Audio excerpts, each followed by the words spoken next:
Boa tarde. Você vai assistir agora a gravação do comentário de rádio que foi ao ar neste 12 de dezembro, hoje pela manhã, segunda-feira, por mais de 200 emissoras. Lembre-se de se inscrever e ao final de deixar o gostei ou não gostei. Vamos ao comentário.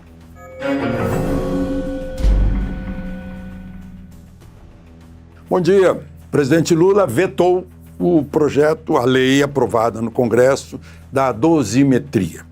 Quais são as chances de o veto do presidente ser derrubado? Estão aqui os números. Esse projeto foi aprovado por 48 a 25 no Senado e por 291 a 148 na Câmara.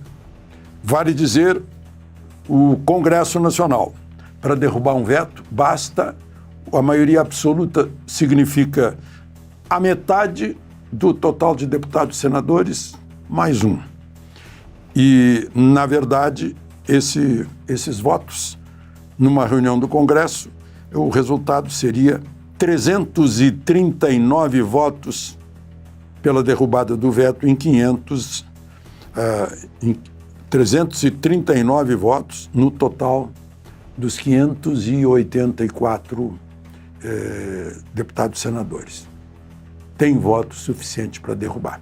Outra coisa, a CPI para investigar o Master, né? Tá cheio de gente enrolada no Master, gente importantíssima enrolada no Master, tanto que é sigilo de todo jeito, sigilo no Banco Central, sigilo no Supremo, sigilo na CPI, até na CPI da Previdência, telefone de Vorcaro é uma caixa de Pandora. Se abrir, vão sair todos os males do Brasil. Já tem, ontem tinha 208 deputados assinando e 37 senadores. Então já tem número suficiente para abrir uma CPI também sobre esse assunto do Vorcaro. Uma coisa muito estranha foi aquela conversa ao pé do ouvido, literalmente, no evento esvaziado que Lula inventou para comemorar, para lembrar o 8 de janeiro de 2023, entre o advogado do Lulinha e o diretor da Polícia Federal, gravado por um câmera da SBT. Né?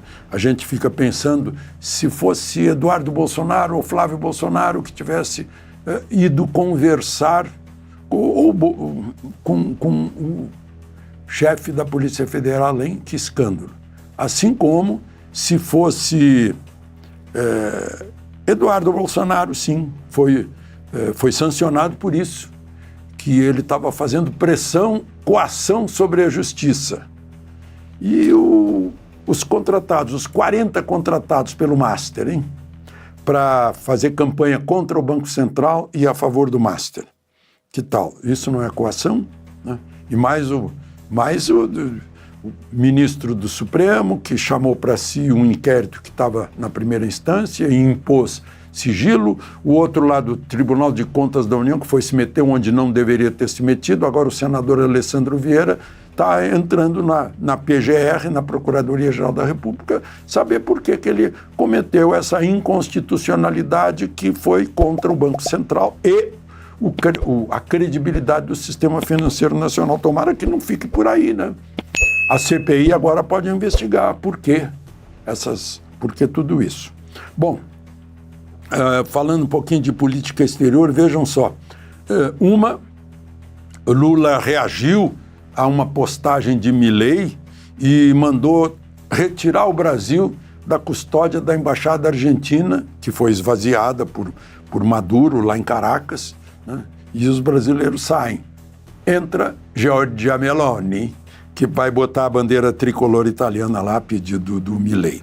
Ao mesmo tempo, vejam só, enquanto acontecem essas manifestações no Irã para derrubar a ditadura teocrática dos ayatolás, a tal República Islâmica, né?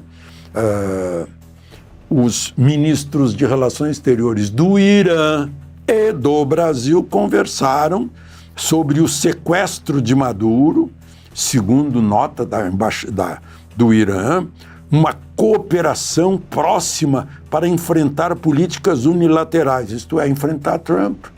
Incrível, né? Dizendo que Maduro foi uma clara violação da Carta da ONU, enquanto isso, a própria presidente da Venezuela está indo para Washington conversar com Trump, já está libertando os presos políticos, ou seja, está confessando que tinha preso político lá. E o Brasil vai para o lado, mais ainda para o lado do Irã, que está em queda. Já tinha 500 mortos na hora da minha gravação desse comentário.